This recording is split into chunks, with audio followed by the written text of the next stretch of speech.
అందరికీ నమస్కారం. మీనాకుమారి. ఈరోజు వైకుంఠ ఏకాదశి శుభాకాంక్షలు. దీన్నే ముక్కోటి ఏకాదశి అని కూడా అంటారు. శ్రీ మహావిష్ణువు 3 కోట్ల దేవతలను కలుసుకుని వారిని భూలోకానికి ఈరోజు తీసుకొచ్చిన రోజు. అలాగే క్షీర సముద్రం చిలికితే అమృతం వచ్చిన రోజు. శ్రీ మహావిష్ణువు దేవతలకు అందరికీ అమృతం పంచిన రోజు. శ్రీ మహావిష్ణువు ఒకసారి యోగ నిద్రలో ఉన్నప్పుడు ఒక రాక్షసుడు విష్ణు భగవాన్ని నిద్రాభంగం చేయడానికి ప్రయత్నించాడు.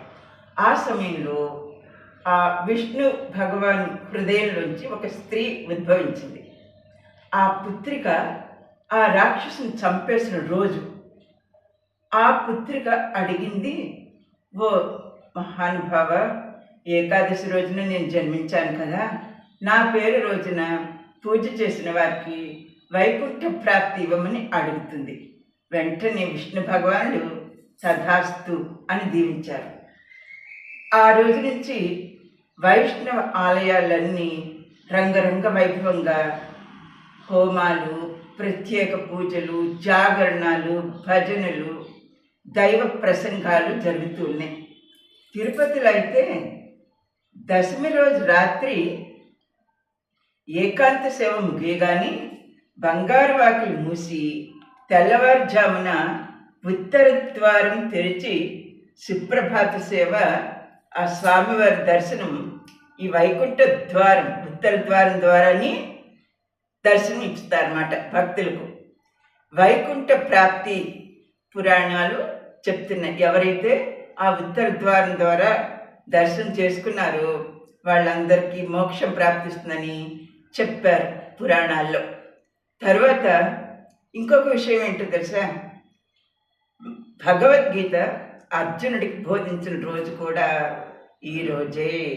కాబట్టి ఎవరైనా సరే ఈరోజు భగవద్గీత చదివినా, భగవద్గీత పుస్తకాలు ఎవరికైనా ఇచ్చినా ముక్తి, మోక్షం లభిస్తుంది.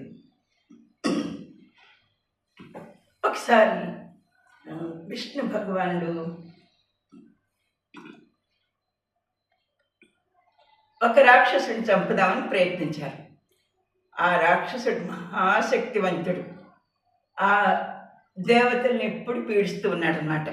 అప్పుడు ఒకసారి ఇలా ఏం చేశారంటే, రాక్షసుడిని ఎలాగైనా సరే దేవతలందరితో కూడుకుని చంపటానికి ప్రయత్నించినప్పుడు ఆ రాక్షసుడు బియ్యపు గింజల్లో దాక్కున్నట్ట, సూక్ష్మ రూపంలో. వాళ్ళకి శక్తులు ఉంటాయి.